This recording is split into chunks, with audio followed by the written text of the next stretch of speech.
Growing up was anything but easy. While I did face physical punishment now and then, the real pain came from being ignored. My parents barely acknowledged my existence, both drowning in their drinking habits. My mother only worked a few hours a week, claiming she wanted to be around for her child, but most of her time was spent either passed out or lost in a bottle. My father, the primary provider, worked as a long-haul trucker, often gone for weeks at a time, leaving me to fend for myself. Our small apartment sat on the outskirts of town, bordered by an endless stretch of forest. Since I was little, I had been captivated by those woods, and before long, I was spending all my free time exploring them. My love for the wild only deepened as the years passed. Eventually, I realized that neither of my parents paid much attention to my whereabouts, so I started staying in the woods overnight just to see if they would notice. As I expected, they didn't. From there, my trips extended to weeks at a time, camping in different spots throughout the massive forest. As we all know, good things never last forever. One early morning, my father came home from a trip and caught me emerging from the woods. It was around 5 a.m. on a school day, and he was furious to see his 12-year-old son creeping out of the trees at that hour. After a harsh beating, I got a long lecture from both parents. But that didn't keep me away for long. After laying low in town for a week, I waited for my father to leave again and for my mother to drink herself into a stupor. Once I was sure she was out cold, I slipped away to my real home. I made sure to return every morning before school without raising suspicion. Before long, things went back to the way they were. If I wasn't in class, I was out wandering the forest. I had several makeshift camps scattered throughout the woods. It didn't take long to realize that I wasn't the only one using the forest as a refuge. Some of the other occupants were small groups of homeless people who had likely been there long before I ever arrived. They used the woods to drink and do whatever they wanted, far from the prying eyes of society. One time, I made the mistake of staying in the same place for too long and nearly got attacked for it. After that, I moved my camps across the river, away from potential trouble. Some nights, I would hide in the shadows and watch them ruin themselves with booze and drugs. Violence was common among them, reinforcing the disgust I already had from witnessing similar things at home. As months passed, I ventured deeper into the vast forest, constantly seeking new places to explore. When summer arrived, even more homeless people took up residence in the woods, setting up makeshift camps everywhere. Despite this, I felt safe as long as I remained on my side of the river. After all, I was the only one who knew the best crossing spots. But my sanctuary would eventually be ruined by the very people I had been avoiding. One sweltering afternoon, I went down to the riverbank to fetch water. I heard voices in the distance, so I stayed alert. As I was making my way back to camp, I noticed a group of people arguing on the other side of the river. Curious, I crouched down to watch. There was a shabby tent set up near them, and 4 people, a woman and 3 men, were shouting at each other. They were too far away for me to catch the exact words, but it was clear they were drunk, stumbling around as they yelled. I stayed hidden, watching for about 10 minutes, when suddenly, one of the men smashed a beer bottle over another man's head. The victim staggered and collapsed to the ground. I expected him to get up, but he didn't move. Then, to my horror, the attacker picked up a heavy rock and brought it crashing down on the unconscious man. He did this 3 more times, his breath growing heavy with exhaustion. The others stood by, watching in eerie silence. I had to cover my mouth to keep from screaming.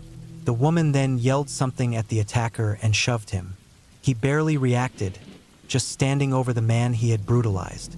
After a moment, the others shouted again, and all 4 of them ran off together. I remained frozen in place, terrified they might return.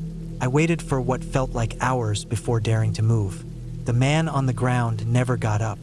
At that moment, I convinced myself that I had to get help. No matter what, he was still a person. I ran the 3 miles back to my apartment as fast as I could. For once, I was relieved to see my father was home. I burst inside, breathless, and shouted for my parents. They were sitting on the couch, and when I ran up to them, my dad immediately told me to be quiet and demanded to know what was wrong. I frantically explained what I had just witnessed in the woods. Instead of doing something, my father erupted in anger, scolding me for sneaking off again. My drunken mother soon joined in, berating me even worse. The worst part was when she accused me of making up stories for attention. I swore I was telling the truth, but she wouldn't listen. As usual, things played out predictably. My father unbuckled his belt and whipped me until I cried. He told me to shut up or he'd give me something real to cry about. With that, the discussion was over. No one was going to help that man. I was just a kid, and my word meant nothing. I crawled into bed, sobbing myself to sleep, as I had done so many times before. My days in the woods came to an end. I wasn't allowed outside without one of my parents, and leaving without permission was out of the question. Not long after, they decided I was too much to handle and sent me to live with my grandfather. I expected things to be just as bad, if not worse. After all, my mother had to have learned her ways from somewhere. But I was wrong. Grandpa Mac turned out to be nothing like my parents. He was patient, kind, and understanding. The first adult who ever treated me with genuine care. The first time he asked me what I liked to do, I was stunned. No one had ever cared enough to ask before. I swallowed the lump in my throat and hesitantly told him about my love for nature. Expecting him to mock me, I braced myself, but instead, his face lit up. He spent the next hour reminiscing about camping trips with his father, and at that moment, I knew I was the luckiest kid alive. As soon as spring arrived, we spent every possible moment hiking through forests and national parks across the country. The knowledge he shared with me could fill entire books. Though he's too old to go on trips now, I still visit him often, sharing the latest adventures of my life. His body may be frail, but his mind remains sharp. I owe him more than I can ever repay. It took me several years to gather the courage to tell him about what I had witnessed in the woods, along with the guilt that had weighed on me ever since. I wasn't sure how he would react, but after a moment of silence, he pulled me into a tight hug. When he finally let go, I asked what I should do. His advice was simple: contact the authorities back home and tell them everything. Once I did that, I no longer had to carry the guilt alone. After making the call, I let go of my burden. Now, as an adult, I realized my parents were the ones truly at fault. I did what I should have. If they had chosen to ignore it, that was on them. Years later, while visiting home for Christmas, Grandpa Mac informed me that the people responsible had finally been found. All but the woman had died, but she had given police the location of the man's body. The authorities even thanked me for helping to solve a long-forgotten case. That dark chapter of my life was behind me, at least until my father's recent passing stirred up memories I had long buried. These days, my love for nature has become my career. I travel the world, preserving the very wilderness that once gave me solace. It's a life I could never have imagined as a lonely child trapped in a crumbling apartment. And without Grandpa Mac's love and guidance, none of it would have been possible.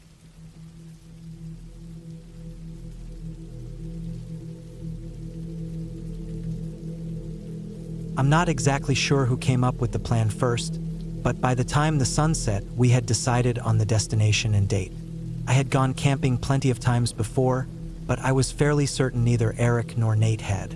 They had joined the family later in life, after my biological father had passed away. He had been the outdoorsy type, but my stepdad? Not so much. Don't get me wrong, he's a good guy, but nature was never his thing. We made a list of everything we'd need for the trip and stuck to it religiously, including 4 cases of beer, arguably the most essential of all the supplies. We packed everything up and were set to leave at dawn. As we hit the road, we had no clue how much this trip would change us, and the bond we thought was unshakable. The 3-hour drive was uneventful, mostly quiet. I was happy to see the ground was dry. Starting a fire wasn't my strongest skill, and I knew neither of my brothers had ever lit anything more than a cigarette. Just to be safe, I brought lighter fluid, though I ended up not needing it. While I got the fire going, Eric and Nate, using skills they had picked up from YouTube, wrestled with setting up the tent. I had deliberately bought the simplest one available, yet it still took them almost an hour. By the time they were done, the fire was blazing. I had already buried the potatoes in the coals, prepped the steaks, and cracked open my second beer. The steaks cooked quickly, and by the time darkness fell, we were digging into our meal. That was when the real camping started. I had chosen a secluded spot on purpose. I knew we tended to get loud and obnoxious when drinking, and besides, I liked big bonfires and blasting music. That night was one for the books. We powered through 2 cases of beer and didn't pass out until dawn. It was something I had needed for a long time, and despite the brutal hangover, I promised myself we'd do it more often. When I finally managed to drag myself out of my sleeping bag, it was already past noon. Eric and Nate were sitting by the dead fire, each with a beer in hand, grinning at me. I asked what was up with the fire, and Eric mumbled something about not being able to get it going right. That made me laugh. I grabbed some wood from the tree line, tossed it onto the cold coals, and blew. Within minutes, the fire was roaring again. Then I headed to the creek to fetch some water. Their expressions were priceless. Eric's mouth hung open, and I could tell Nate was dying to ask how I did it. While waiting for the water to boil, I cooked up a huge mess of eggs and potatoes. We ate with some coffee, and I felt much better afterward, enough to suggest fishing. We didn't make it back to camp until nearly dark. Unfortunately, we hadn't caught anything worth keeping, but Eric had clearly caught a solid buzz. I cooked up the last of the steak, and we worked on finishing the remaining beer. The night was much calmer than the previous one. I didn't want to build a massive fire since putting it out properly before heading home would be a hassle. Most of the night was spent chatting about unimportant things: work, women, life. Around 2 a.m., we decided to turn in the beer long gone. My last memory was of Eric stumbling out to relieve himself. He had drunk way more than Nate or me and struggled to get out of his sleeping bag before finally making it outside. I must have dozed off right after that. The next thing I remember was the first light of dawn filtering through the trees. My bladder was screaming, so I carefully unzipped the tent, trying not to wake the others. That's when a strange, charred smell hit me, like burnt meat. I figured one of them had started breakfast and botched it. I glanced back. Nate was still asleep. Eric must have been cooking, and if so, he was terrible at it. Smirking, I crawled out, ready to tease him. But what I saw made the words die in my throat. The fire was out, and Eric was nowhere to be seen. The light was still dim, but I could make out something sprawled across the dead coals. I stepped closer, the burning stench hitting me harder. Then suddenly it clicked. Eric was lying face down, unmoving, part of his body over the cold ashes. Without thinking, I grabbed him and rolled him over. His skin was blackened, the smell overwhelming. Panic gripped me as I screamed for Nate. When he didn't respond right away, I ran back to the tent and shook him awake. He groggily resisted at first until I shouted, "Eric is dead," directly in his face. He shot upright, demanding I repeat myself. I couldn't say anything. I just pointed toward the remnants of the fire, where the morning light was slowly revealing the horrifying sight. Nate bolted out of the tent and came face to face with our brother's lifeless, charred body. I stood behind him, eyes shut tight. He dropped to his knees, wailing. I wanted to be anywhere but there. The sound of his cries and the sickening smell were worse than any nightmare I could imagine. A cold breeze hit me, and that's when I realized I had wet myself. Not that it mattered. The longer I stood there, the clearer the scene became, and I was too terrified to open my eyes. This was not how I wanted to remember Eric. Eventually, I crawled back inside the tent and broke down, sobbing. Time passed in a blur until I finally gathered the sense to call 911. Took them over an hour to arrive. When the coroner left with Eric's body, I forced myself to step outside. Nate was speaking with an officer. The smell was still unbearable, making me retch before retreating back into the tent. Another officer joined me inside, asking about the trip and the events of the night before. We talked for a while, but eventually he left with the rest of them. Nate and I packed up in silence. I moved fast, desperate to escape the awful stench of my brother's burnt flesh. Looking back, I realized I might have seemed cold, but I was the oldest. I had to be the one to tell our family. I knew our mom would be devastated, and I wanted her to hear it from me before the news got out. As time passed, I noticed Nate watching me differently, suspicion creeping into his eyes. He never said anything outright, but his questioning looks became more frequent. More questions arose, more than I cared to deal with.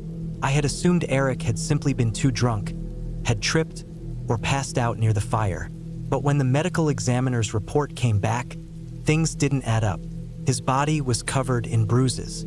That alone wasn't shocking. He had played football for years, but his skull had been fractured. The doctors admitted it could have happened in the fire, as heat sometimes caused bones to crack.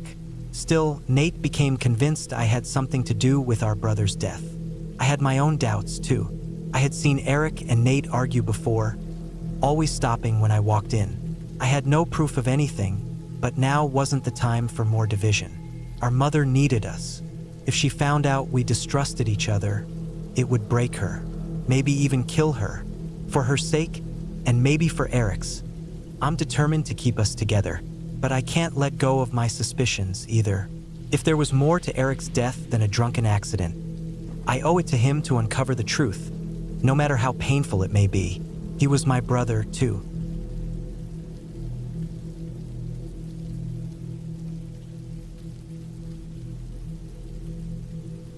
A summer retreat in the northeastern region of the country runs from late June to early August each year. The highlight of the camp is that it's a sleep-away experience. Staff and campers arrive on Sunday afternoon and depart Friday evening every week throughout the season. During the week, the camp remains isolated from the outside world. The property is home to numerous cabins for sleeping, a spacious dining hall for meals, and roughly 10 other buildings, varying from sizable single-story lodges to small storage sheds. The entire camp stretches across several acres, featuring stunning natural scenery with the lush, deep greens characteristic of the Northeast in the summer. The land includes expansive open fields, dense forests, a large pond teeming with fish, and a long stretch of ravine with exposed rock and abundant wildlife. It is situated far from major roads, requiring a drive down a lengthy path to access. Once inside, the camp feels like its own secluded world. Campers are prohibited from using electronic devices, though staff may access them in the evenings and on breaks. There are no computers, no personal vehicles, and minimal outside communication, aside from what is essential for camp leaders. Staff members carry radios to stay connected across the campgrounds. I attended this camp as a child for a decade and later worked there for 4 years. It holds a special place in my heart. However, anyone who has worked there knows that the camp has a long and complicated history with unexplained occurrences. I could easily fill an entire book with the stories I've heard and the experiences I've had during my summers there. I want to provide insight into what it's like to be a staff member and recount some of the more chilling encounters I've had, many of which still send shivers down my spine. Most of these incidents took place between 2014 and 2018 while I was training and working as a counselor between the ages of 16 and 20. The majority of the eerie happenings occurred at night during training week and primarily among the staff. Strangely, campers rarely had encounters with the unknown presences in the woods. Why that is, I can't say. My memories of being a young camper contain no traces of fear or unexplainable events, but my experiences as an older staff member left me shaken on many occasions. There were annual events that became almost predictable. For example, during training week or after the campers had gone to bed, many counselors would gather outside the dining hall to relax and gaze at the night sky. From that vantage point, we had a perfect view of the stars above the recreational field and the distant hills. Almost every night, we would see blinking lights moving erratically, strange meteor showers that weren't forecasted, and glowing red objects flickering in the sky. These weren't planets. They often appeared in the wrong locations and only stayed visible for a single evening. I had friends with deep knowledge of astronomy, and I vividly remember their bewildered expressions as they tried to make sense of what we were witnessing. It was nearly impossible for counselors to go an entire summer without experiencing disturbing dreams. Many of these nightmares involved shadowy figures standing in the corners of their cabins or at the foot of their beds. I had these nightmares every year except my first as a staff member. I would jolt awake in a cold sweat, finding the cabin silent and the campers peacefully asleep nearby. Unsettling noises filled the nights, screams and whispers carried on the wind from the pond, the sound of footsteps circling buildings despite no one being out of bed. and objects vanishing only to reappear in illogical places. Heavy padlocked doors were discovered open with no clear explanation. Occasionally, a counselor would find themselves locked inside a building, despite no one being around to turn the key. New staff often arrived skeptical but left as believers. Returning staff had learned to coexist with the camp's mysteries, warning newcomers about the strange happenings embedded in the very foundation of the camp. My earliest memory of anything unusual at camp was in 2014, during my first-year training as a counselor. As a child, I recalled a single, flat gravestone lying on the slope leading down to the camp's swimming pool. It was positioned just outside the girls' cabin area. The stone was so weathered that the name and dates were unreadable, yet it was unmistakably a burial site. No one had a clear explanation for its presence. Whenever I asked about it, the response was always the same. It had been there longer than anyone could remember. That first summer as a counselor, there was significant unease surrounding the supernatural, though I was too young and not close enough with the senior staff to understand what was happening. By the end of the season, the gravestone had been removed, and discussing it was strictly forbidden. If campers asked about it, we were instructed to say nothing. But I couldn't help but think, even if the stone was gone, the person buried beneath it remained. Perhaps camp leadership believed removing it would put an end to the disturbances. They were wrong. As the years went on, I heard more unsettling tales from fellow staff members. One of the earliest stories I was told took place during training week in 2014. One night, a group of counselors began discussing ghost stories, and some of the older staff joined in, eager to spook the newcomers.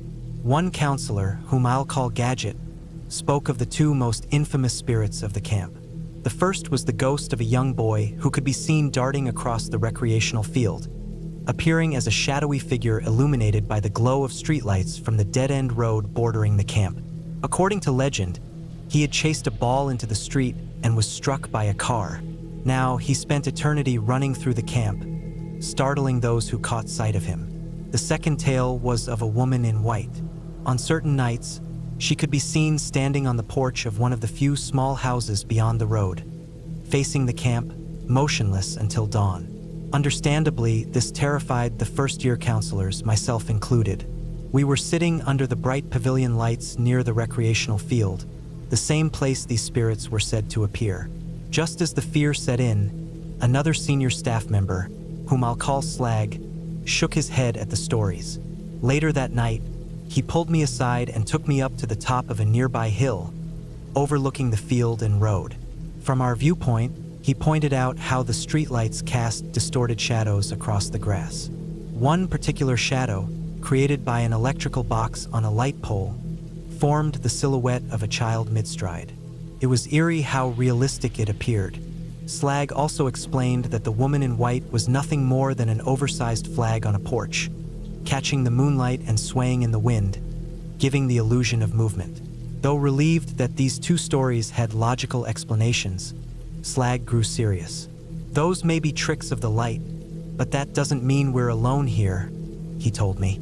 That night, my friends and I huddled together in the same bunk, unknowingly embarking on years of encounters with the unknown. And this is only the beginning of my experiences at camp.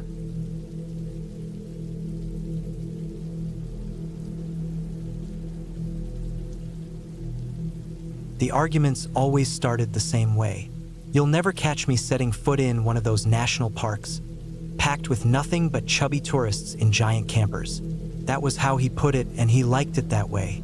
Calling him old-fashioned was a polite way of saying he refused to use anything modern. If a piece of gear wasn't made of canvas or leather, he dismissed it as flimsy nonsense. My mother had tried over and over to introduce newer things like nylon tents, but he wouldn't budge. He'd rather lug around that massive, musty canvas tent everywhere we camped. And don't even get me started on the smelly cans of kerosene that leaked over everything. He was the definition of a man born in the wrong era. The phrase "roughing it" must have been created just for him. We endured his outdated ways of camping until a near tragedy changed his mind for good. Back in the early 80s, my dad had a tradition of hauling us out to the national forest every Thanksgiving. The weather was usually mild that time of year, and the scenery was stunning. The smell of pine trees still lingers in my memory. These trips always seemed to overlap with hunting season, though I never thought much about it.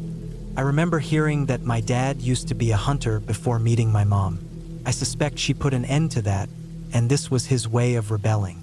Regardless, gunfire echoing near our campsite was just another sound in the background. Our parents had grown up with little supervision, and that same mindset applied to us.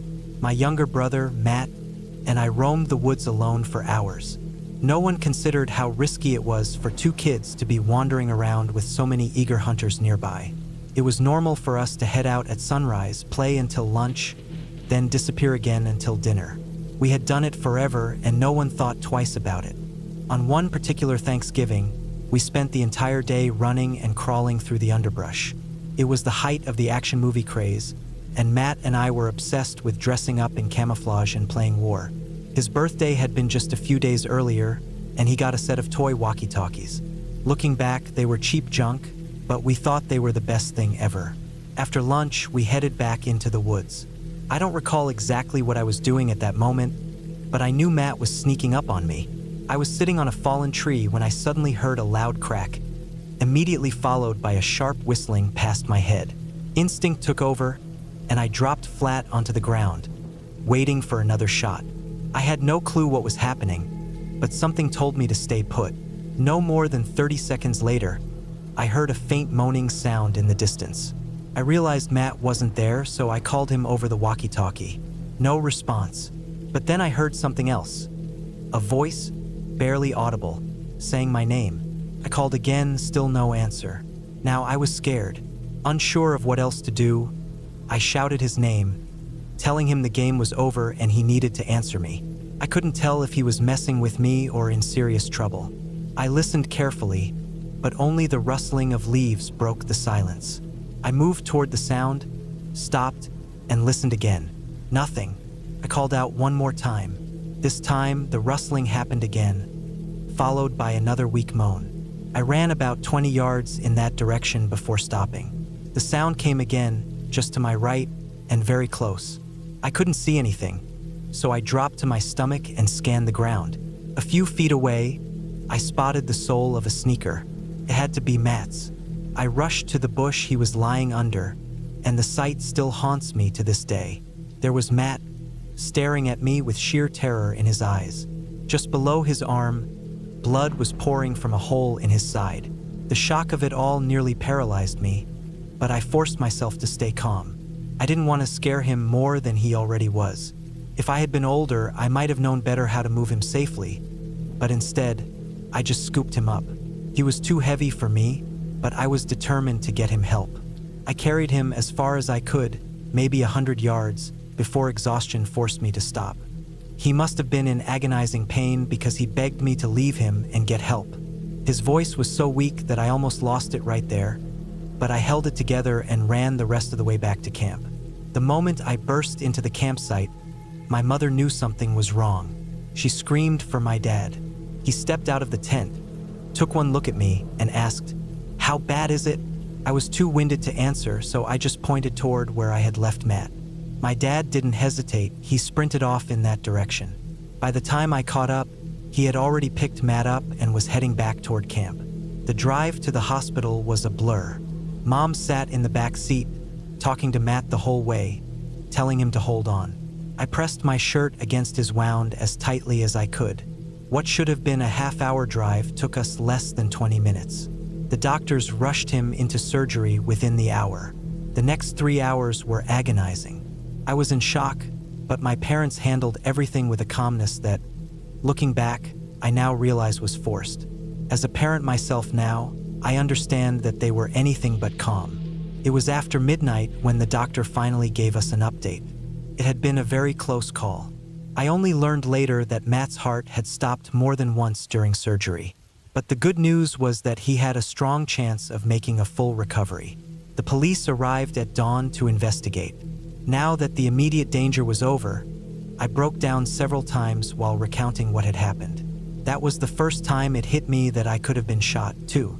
Matt had to stay in the hospital for a few weeks, so my parents booked a motel nearby. I think my dad briefly considered staying at the campsite, but after a short and serious talk with my mom, he changed his mind. The detectives kept us informed, but by the time Matt was discharged, no suspects had been found. The most common theory was that a poacher mistook the movement in the bushes for a deer and fired. The authorities looked through hunting licenses, but no one was ever identified. It wasn't the first time this kind of accident had happened, and unfortunately, it wouldn't be the last. Matt was one of the lucky ones. Now, 34 years later, no one has ever been definitively linked to the shooting. Matt fully recovered and went on to build a business and a family, just like anyone else. But something good did come from the experience. We never camped in the national forest again. Even better, Dad finally realized that those overcrowded tourist traps with their RVs and families were actually much safer for all of us. From that point on, I got to spend my holidays in incredible places like Yellowstone and the Grand Canyon. That was the kind of camping I had always imagined, peaceful and enjoyable, and I'm pretty sure Matt would agree.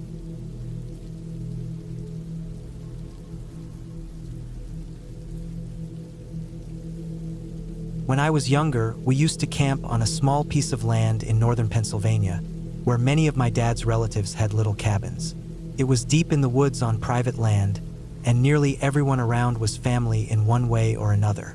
We spent our summers gathered around campfires telling spooky tales and running through the woods with cousins. To give a quick idea of the layout, picture a large capital Y for the road. About 150 feet beyond the top of the Y was the winding Silver Creek. If you took a left on the Y, it would lead past several family homes before the road ended at thick woods. If you went all the way right, you'd end up at my dad's small cabin, where we always stayed. I liked to wander off by myself, preferring the solitude.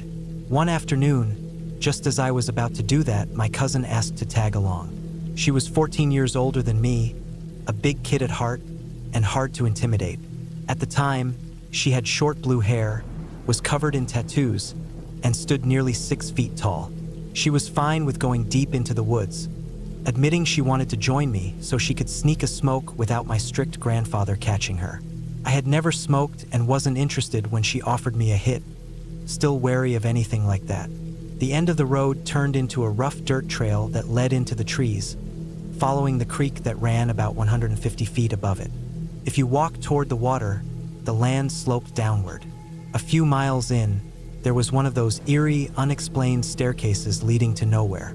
That day, I followed the path along the river, watching the fish dart around, while my cousin lagged behind, getting high. I was lost in my own thoughts when a sudden clicking sound pulled me back to reality. I looked up, confused, scanning the area. Then I spotted him. A man I had never seen before was standing across the creek, barely 15 feet away. He must have just stepped out of the forest on the opposite bank. It was the middle of summer, but he wore a heavy black coat and worn-out jeans. In his hands was one of those old disposable yellow cameras, the kind where you roll the top before taking another shot. I had never seen anyone up there who wasn't family, not in all the years we had visited. He smiled at me, then slowly lifted the camera. He looked to be in his 40s, scruffy, tall, and thin. He took a step forward. Instinctively, I stepped back. He rolled the camera's top again and pointed it directly at me. I was too stunned to speak, only managing another step backward, nearly slipping on a rock. Just then, my cousin stumbled out from the trees, mid-sentence about how much she missed being high. She stopped abruptly, staring at the man. I turned to her, frozen like a deer in headlights, but he wasn't looking at her. He was still staring at me. Then he took another picture, and then he did something that made my stomach drop and turned the situation from strange to terrifying. He lifted a finger, wagging it in a tisk-tisk motion, then pointed to a knife sheath strapped to his belt. Slowly, he dragged a finger across his throat. That was when my body reacted before my brain could process it. I spun around and bolted into the woods, grabbing my cousin's arm as I ran. My heart pounded in my ears. I could swear I heard one last click before the sound of splashing behind me. My legs felt weak like jelly. The creek was deep in spots, but where I had been standing, the water would have only reached a grown man's thighs. I tore through the trees blindly, like prey fleeing a predator. When we reached the old staircase, my cousin yanked me down beside her as we caught our breath.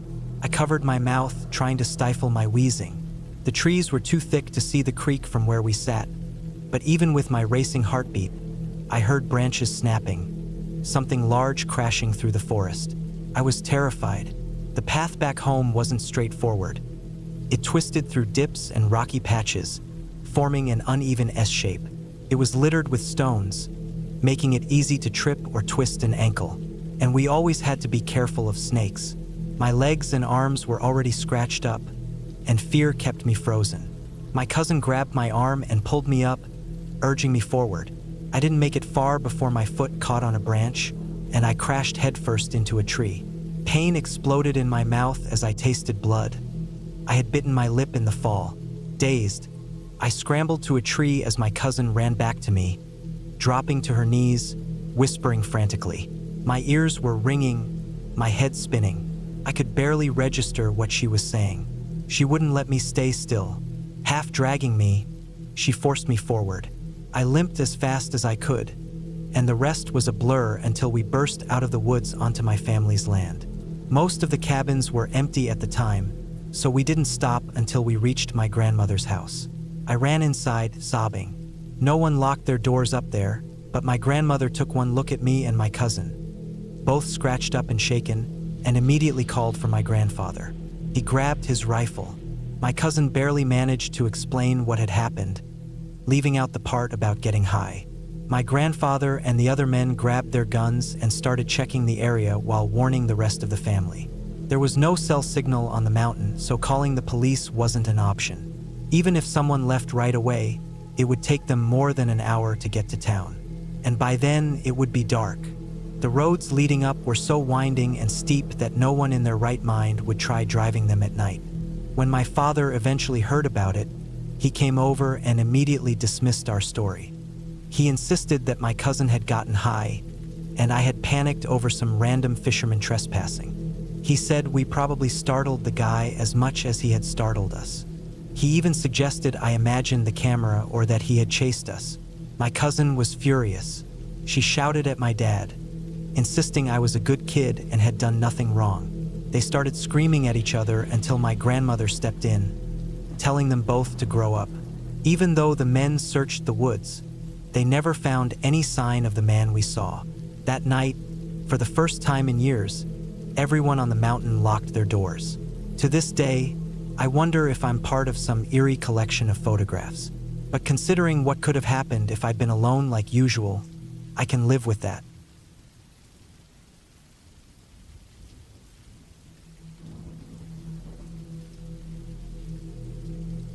This happened back in 1997 when an old buddy of mine invited me to go camping with him. I hadn't been since I was around 13, so I agreed. It sounded like a great time. I was excited all week leading up to it and barely got any sleep the night before.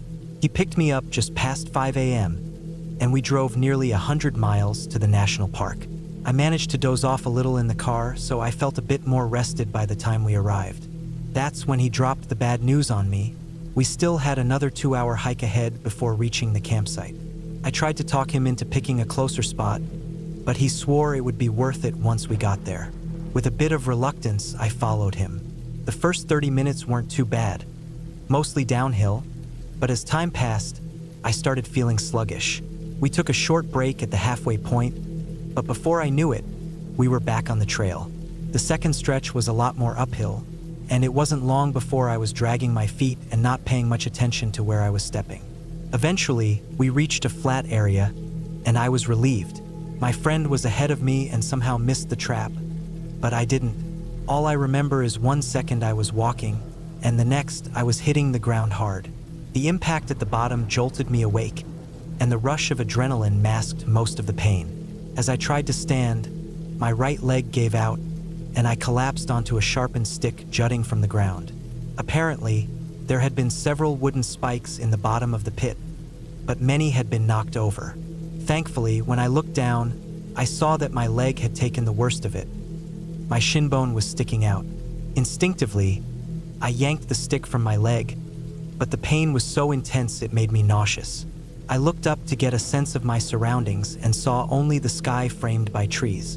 The hole had to be at least 10 feet deep and must have taken whoever dug it several days to complete.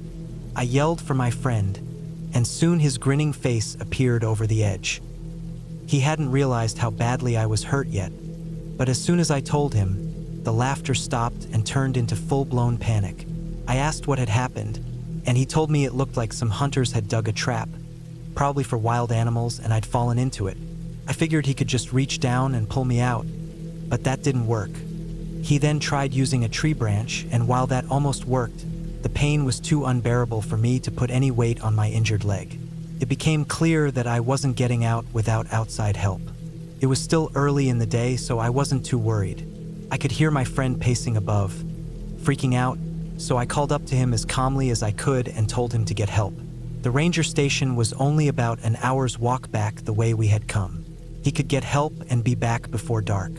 Once he left, I was left alone with nothing but the pain to keep me company.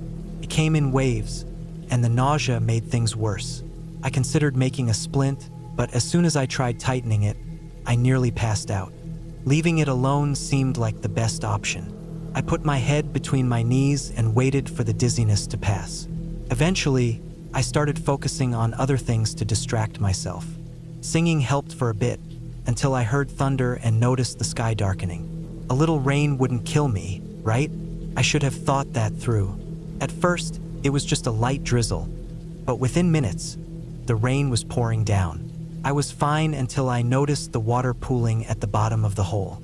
By the time I realized I was in serious trouble, my feet were already submerged. I clawed at the walls to keep myself upright as best as I could and prayed for the rain to stop. The longer it poured, the more I sank. After an hour, the storm slowed, and I was able to relax. The water had only risen to about halfway up my shins, so at that rate, I figured help would arrive long before it became a real threat. Unfortunately, that break in the storm didn't last. Soon enough, the rain was back in full force. The only upside was that it distracted me from the pain in my leg. I tried to stay positive, thinking about funny moments from movies and jokes I'd heard before. That next hour felt like the longest of my life. When help finally arrived, the rain had nearly stopped. By the time they pulled me out, the water was just below my waist. Thinking about drowning in some random hole in the middle of nowhere still sends chills down my spine. Once I was out, the trip to the hospital went by quickly. After surgery, where I ended up with some screws and plates in my leg, I was finally allowed to go home. The next 8 weeks on crutches were slow and frustrating, but I was just grateful to be alive. A broken leg was a small price to pay. We never did get around to making up for that lost camping trip, but over the years, I've taken my kids out a few times. Now that I think about it, maybe I should call my old friend. We haven't talked in a long time, and another camping trip might be a great way to catch up. This time, though, I'll make sure to watch my step.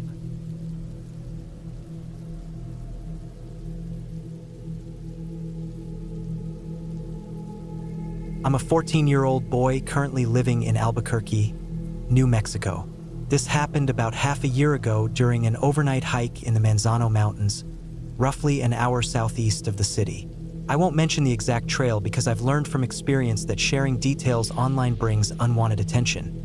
Whether it's an abandoned cabin, a scenic trail, or rumors of strange happenings, people flood the place, often leaving trash and making noise. The route I had planned was an 8-mile loop through a canyon. Nothing too difficult, just a simple overnight trek. Originally, I was supposed to go with a friend, but they canceled last minute, leaving me on my own. With my gear packed and my car ready, I decided to go alone. I got a late start leaving home and had some trouble navigating the rough dirt roads leading to the trailhead. By the time I arrived, it was nearly 5:45 p.m. If you've never backpacked before, setting out this late is a huge mistake. I had about 4 miles to cover before reaching my planned campsite, and the sun was already setting. I figured if I moved quickly, I could get at least 2 to 3 miles in before needing to set up camp. This meant I ended up hiking in near total darkness. The nearest people were at least 15 miles away, and the only thing illuminating my way was my headlamp. Walking through the woods alone at night is unsettling on its own. but being miles from another person made it worse. Eventually, the darkness became so overwhelming that I could only see where my headlamp was pointed. I decided it was time to stop and set up camp. I hurried to find a spot, using only my headlamp to search. The area I ended up in wasn't ideal, but I noticed some burned wood and an old fire ring, meaning others had camped here before, though not recently. My first priority was getting a fire started.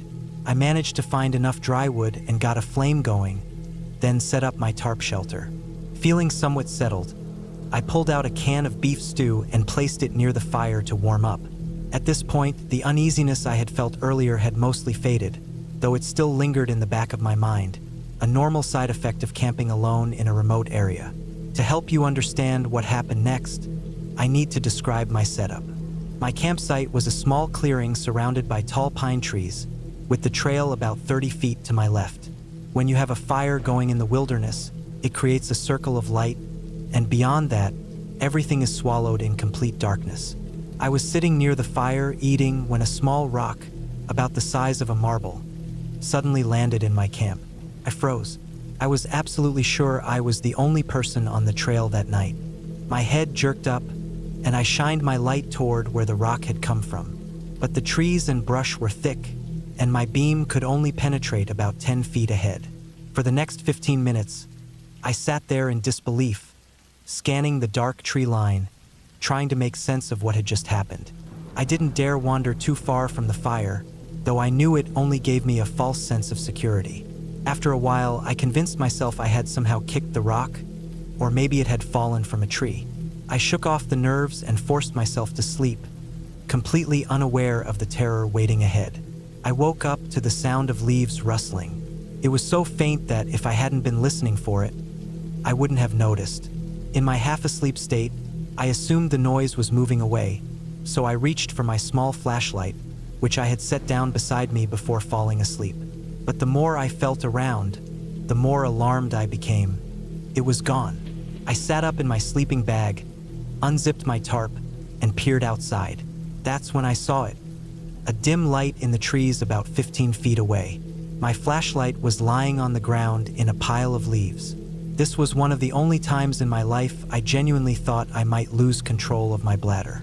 The flashlight that had been right next to me when I fell asleep was now sitting deep in the woods. Heart pounding, I grabbed my boots and quickly slipped them on, gripping my knife tightly while scanning the darkness around me. My mind raced with options. Should I wait out the night or attempt the 3-mile hike back to my car in the pitch black? I knew that whoever or whatever was out here had the upper hand if I tried to leave without a light. I decided to stay. Then I heard it. Footsteps. They were distant at first, slow and steady, as if someone was taking a casual walk through the woods. The sound would fade for an hour, maybe 2, before returning. This went on for what felt like forever, hours of quiet footsteps creeping through the forest, never rushing, never stopping. Eventually, the steps came closer and closer. They were only about 7 feet away now. By this time, my fire had nearly burned out since I had run out of wood. Then suddenly, the footsteps stopped, and everything went silent. I sat motionless, gripping my knife so hard my hand ached, praying I wouldn't hear anything else. For the next 2 hours, I didn't move. I didn't sleep. I just waited. Finally, the first light of dawn began to filter through the trees. Only then did I start to relax. When it was bright enough to see clearly, I packed my things as quickly as possible and set off down the trail. The hike back to my car felt endless. When I finally reached the empty dirt road where I had parked, I all but sprinted to my vehicle.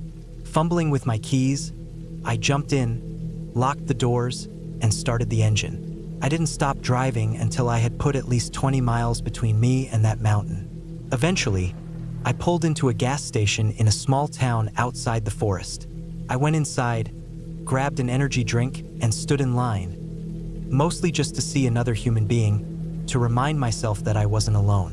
When I walked back to my car, I noticed something written in the dust on the back window. Sleep well. I've had plenty of strange experiences exploring the wild places of New Mexico, but this one still haunts me the most. I don't know who or what was out there with me that night, but if you're ever thinking about camping in the Manzano Mountains, Do yourself a favor, don't.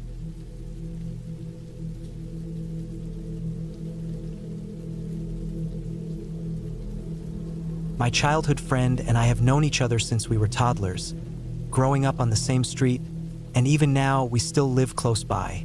Since we've been friends for so long, we have plenty of memories together, but this one always stands out. When we were about 9, she invited me to spend the weekend camping at a nearby campsite with her family. I was eager to get out of the house, so I quickly agreed.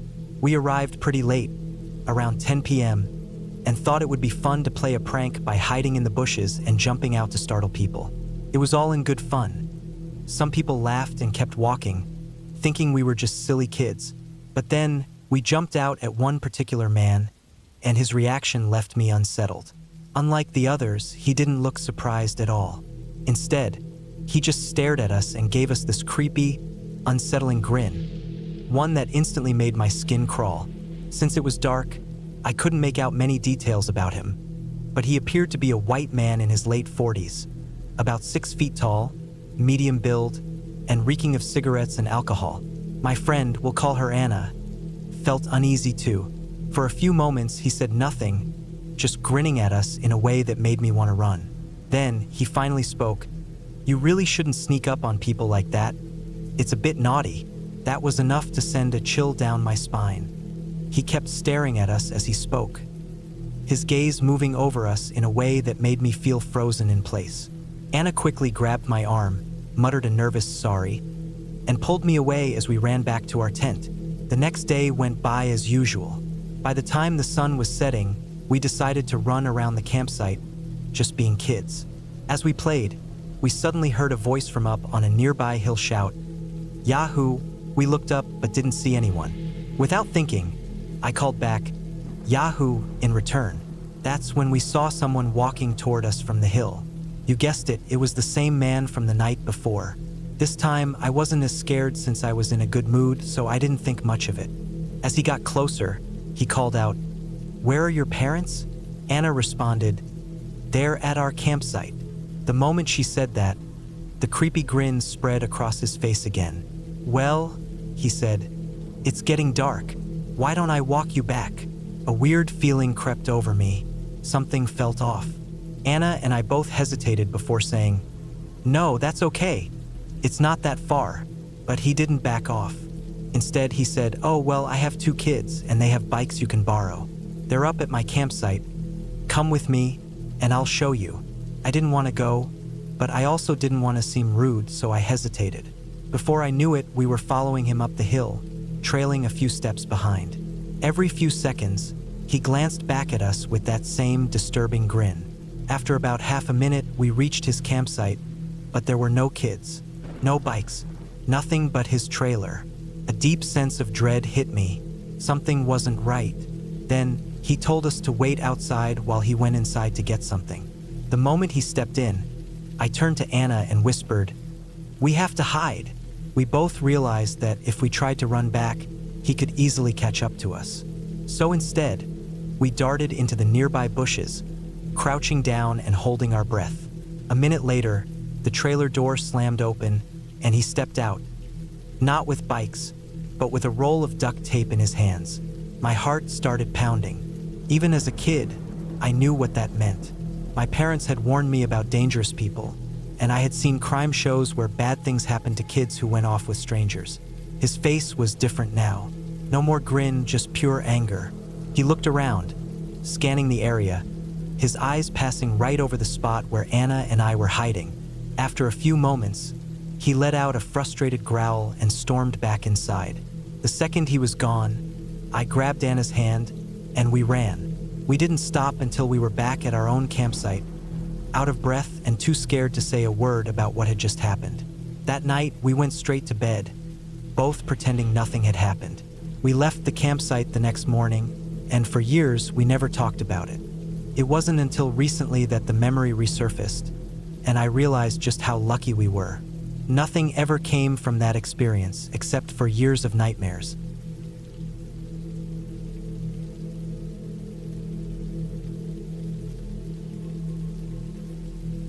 I was 15 at the time. In my family, my mom, older sister, and younger brother had planned a camping trip with our aunt, uncle, and 2 cousins for the weekend. This was the first real camping trip for us, while my cousins, aunt, and uncle had been on plenty before. The first afternoon and evening actually went pretty well.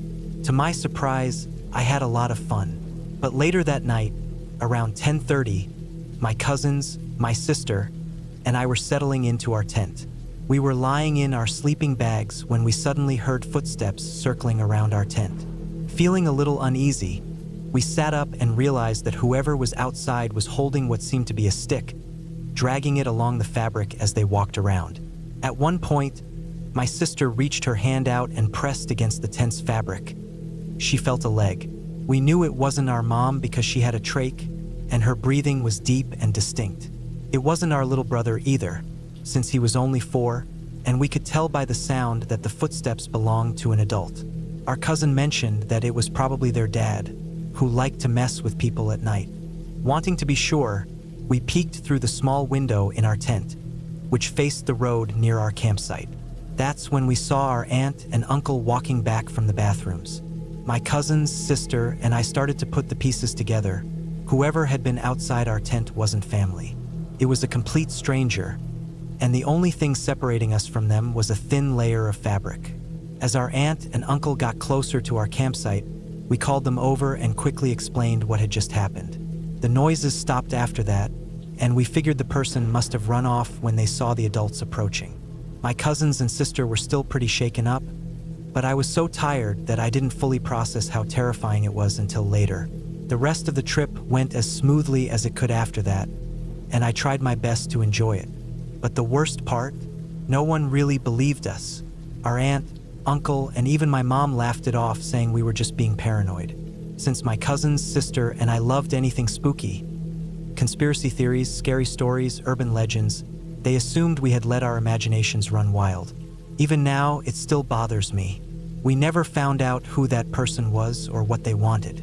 I sometimes think about what could have happened if our aunt and uncle hadn't come back when they did. There wasn't much we could have done to protect ourselves. We were just 4 teenage girls. Ever since that night, I've had no interest in camping. And honestly, I don't think I ever will again.